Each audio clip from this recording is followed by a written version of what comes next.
¿Cómo llegó Alcohólicos Anónimos a México? Bueno, la historia de la llegada de Alcohólicos Anónimos a México es bastante larga y se encuentran involucradas muchísimas personas.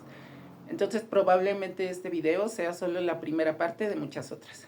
Entonces, sin más, comencemos. El primer miembro de Alcohólicos Anónimos mexicano y de habla española fue Ricardo Odicpe. Yo me referiría a él en este video como Ricardo, porque como dice la doctora Polo, este es un programa en español. Y bueno, Ricardo nació y creció en Tetecalita, Morelos, mudándose a Estados Unidos al cumplir la edad de 16 años. Ya en Estados Unidos se casó y tuvo una hija, empezando su carrera de alcoholismo ya siendo un hombre adulto de 27 años. Ricardo llega a Alcohólicos Anónimos en 1940, enterándose de su existencia por medio de una noticia en un periódico local. Al inicio, el mexicano se instaló en uno de los primeros grupos que ya estaban establecidos, el cual es el Orchard Group. No sé si se pronuncia así, aquí les voy a estar dejando el cómo se escribe. Entre 1943 y 1946, Ricardo y su esposa Helen tradujeron al español el libro grande, con el objetivo de facilitar el pasar el mensaje a los miembros de habla hispana, siendo esta la primera traducción al español que se hizo del libro azul, o bueno, del libro grande. Al entregarle Ricardo este libro a Bill W., él escribió en la portada el siguiente mensaje. Mi amigo de Alcohólicos Anónimos, Ricardo P., en testimonio de mi más profunda gratitud por su ardua labor de traducción al español de nuestro libro, con el fin de que nuestros hermanos en los países donde se habla el castellano puedan salir de la oscuridad para entrar a la luz. Afectuosamente, Bill W., 23 de julio de 1946. Bueno, Bill le escribió este mensaje y posteriormente Ricardo continuó haciendo más labor de servicio. En 1946, el año en el que terminó la traducción del libro y se la entregó a Bill W., posteriormente vino a México, regresó a México siendo cónsul honorario de Cleveland, con el fin de dar en su tierra natal información sobre lo que es Alcohólicos Anónimos, realizándose el 18 de septiembre de 1946 la primera junta abierta en suelo mexicano. Esta junta de información se realizó en el Teatro del Pueblo de la Ciudad de México. Igualmente, esta junta fue anunciada en el periódico El Universal con el título Hoy es la conferencia del cónsul Ricardo P. Posterior a ello, Ricardo regresó a Estados Unidos a continuar su recuperación y sus labores de servicio ahí. Dejando un poco de lado a Ricardo, en 1941 se informa de la presencia de los primeros miembros de AA mexicanos en México, los cuales son Arturo H. y Jorge S., quienes lograron mantenerse sobrios por un tiempo al apadrinarse vía correspondencia con la OSG de Nueva York. Además de ellos, también hubo algunos miembros muy contados, específicamente 81, ya incluyendo a Arturo y a Jorge, quienes hicieron lo mismo, siendo este grupo de personas conocido como los primeros solitarios, ya que sin un grupo ni una interacción pues física como tal, pues intentaron dejar de beber por su propia cuenta.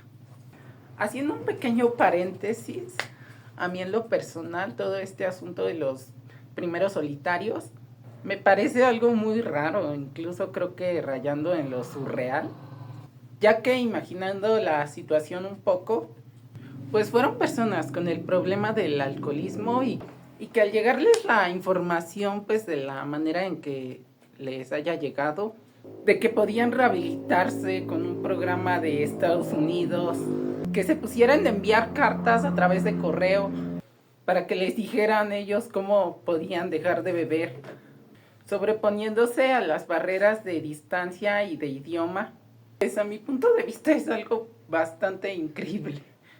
Y bueno, sé que el mito de la meritocracia es una completa estupidez, pero en este caso muy en específico creo que sí aplica la de que si quieres hacer algo, lo haces. Es imposible saber con exactitud cómo fue que estos primeros solitarios se enteraron de la existencia del programa de AA. Sin embargo, se sabe que en la primera carta que envió Jorge S., él explica que supo de la existencia del programa por una publicación de la SEP, que para quienes no sean de México es la Secretaría de Educación Pública. Bueno, en esta publicación se hablaba acerca de un artículo titulado Alcohólicos Anónimos, publicado en la revista Saturday Evening Posting. Igual no sé si lo estoy pronunciando bien, aquí se los voy a dejar como se escribe, escrito por Jack Alexander. Este artículo fue muy importante para la difusión de Alcohólicos Anónimos en Estados Unidos y en el mundo, ya que fue cuando la comunidad de Alcohólicos Anónimos se dio a conocer por primera vez pues, en la sociedad, a través de un medio de comunicación, pues que en ese caso fue la revista, además de que pues por la idea novedosa de que un alcohólico podría dejar de consumir. El artículo causó un gran impacto y como consecuencia les empezaron a llegar a la OSG de Nueva York muchísimas cartas de muchos alcohólicos de todas partes del mundo, incluyendo México. El artículo fue publicado el 1 de marzo de 1941. Las cartas de Arturo H. y Jorge S. llegaron a Nueva York en abril de ese mismo año. Así que, como ya les había comentado, aparte de Jorge S., no se puede saber cómo los demás solitarios se enteraron de AA, pero por las fechas y circunstancias se puede deducir que, al igual que Jorge, fue gracias al artículo de Jack Alexander.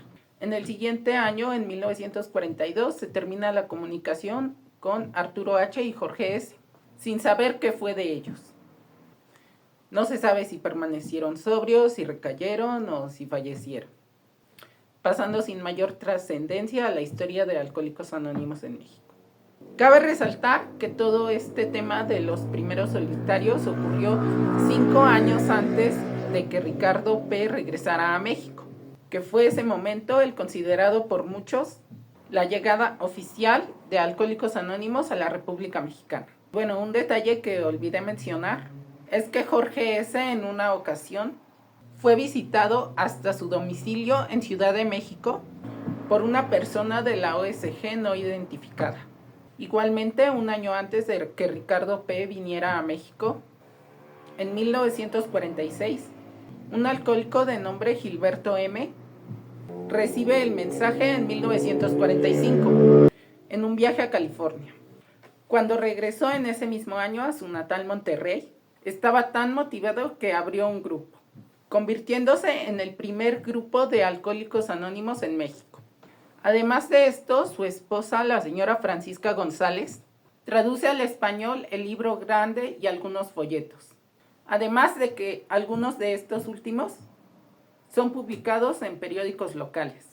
Poco tiempo después de que se abrió el grupo, Gilberto y Francisca son amenazados por las compañías cerveceras de la región, debido a obvios motivos. Y bueno, como Gilberto y Francisca no tenían mucho conocimiento de lo que son las traiciones y no había una estructura aquí que los amparara, y pues obviamente debido a que fueron amedrentados, terminaron cerrando el grupo en septiembre de 1945. Esto quiere decir que antes de la llegada oficial a México de AA, ya habían pasado 2 cosas muy importantes. La primera, gente expresando su deseo de dejar de beber, y la segunda es el primer grupo activo en México que se abrió y cerró un año antes de la visita de Ricardo P. Y bueno, por el momento lo dejaremos hasta aquí. Posteriormente iré subiendo la parte 2. Espero que les haya gustado este video. Si tienen alguna duda la pueden dejar en comentarios. También pueden seguirme en todas mis redes sociales, en todas aparezco como Marina del Tráfico. Hasta aquí me despido. A ver, Morfí, despídete. Adiós, adiós. Adiós, tú también. Adiós, adiós.